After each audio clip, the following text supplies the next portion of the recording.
the #1 haircutting trick or tip, and this is it. Yes, you can do this yourself at home. I don't suggest it. Do it at your own risk. But if you have short hair like this, and you have a kind of spiky hairstyle, or you want some added texture to it, your hair is like, it just feels like there's nothing going on here. It's just a bunch of hair on the top of your head. It has no really, it's got an okay style, but you feel like it's just so heavy. This is what you need to do, and I've been doing this for years and years and years, and it can help you tremendously. So what you want to do is you want to make sure that your hair is fully dry, okay? This is a fully dry hairstyle. This can be done male, female, doesn't really matter, a pixie haircut, a short, textured crop haircut.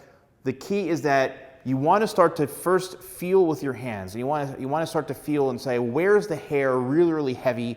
Where does it need that added texture? Where do you want to see that added texture? Because this is all about placement, okay? What I'm talking about, hey everyone, what I'm talking about is all about where you're going to be doing this. Because if you start doing this in areas where you don't need it, it could affect the haircut.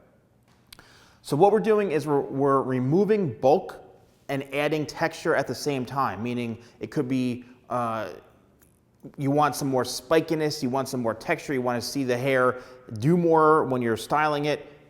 Let's go. So what I like to do is find the thickest part first, and then I'll take that and I'll twist it. All right, I'm literally going to twist this chunk of hair. So this chunk of hair right here is really, really thick, as you can see. Let's see how close I can get. Right there. There it is. All right, I've got that piece right here. There's the piece. I'm going to go in, use a thinning shear, and chomp right into that section. And what that did is it created some shorter pieces, but it also removed some excess weight. Here we go. I'm going to take another piece and chomp. Another piece, twist and chomp. And what I'm doing, and I've been doing this for so long, so I kind of know what to expect and what to feel for.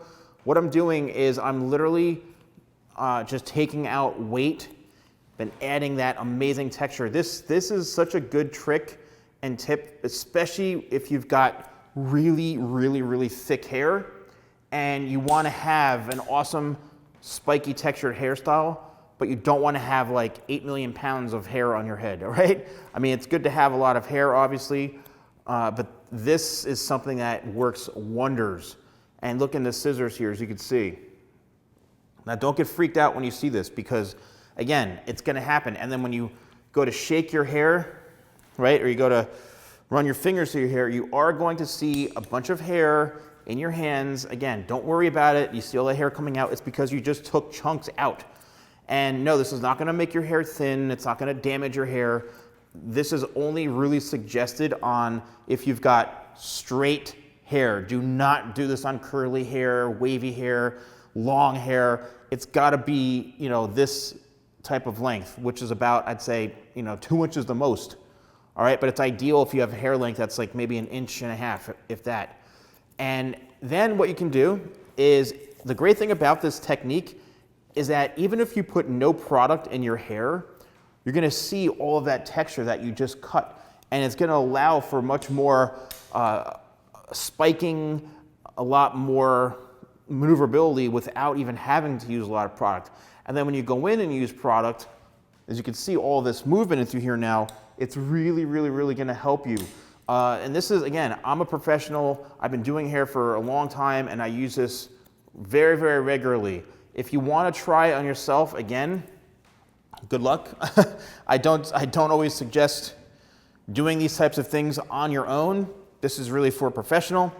But if you are a professional stylist or even a barber or whatever, and you watch this, this is a great technique to use on clients. And the more you get used to doing it, the more aggressive you can be, right? You're going to really feel for it. And then you can just even do the ends. You can do the ends of the hair if you want more texture towards the ends. What you don't want to do is go all the way down to the scalp. I personally don't do that. I don't do that at all. It's from the middle of the hair or the mid shaft to the ends. That's it. And you don't want to keep chopping like this. I do one and done. That's it. One and done, and move on from it. And then you'll be able to see some amazing results from this technique. If you are a professional, and you've learned from this, let me know in the comments below. If you're a client and you've tried this, you're gonna run and grab your scissors. You do need thinning shears, okay? As you can see with the teeth, there are different types of teeth, but you need thinning shears, which you can buy online, you know, Amazon or wherever, but these are professional tools, but you need thinning shears obviously to do this. Or if it's something you're interested in, tell your stylist about this, tell your barber. They should already know, but believe it or not, there are a lot of people out there who don't know about this technique and they need to start doing it. If you are interested in purchasing any of my products, don't forget, use code YouTube20, that's YouTube20, an exclusive discount code for you guys here on YouTube, and also free shipping in the United States on orders of a value of over $50. Let me know if this video helped you. Thanks for watching, and I'll see you soon.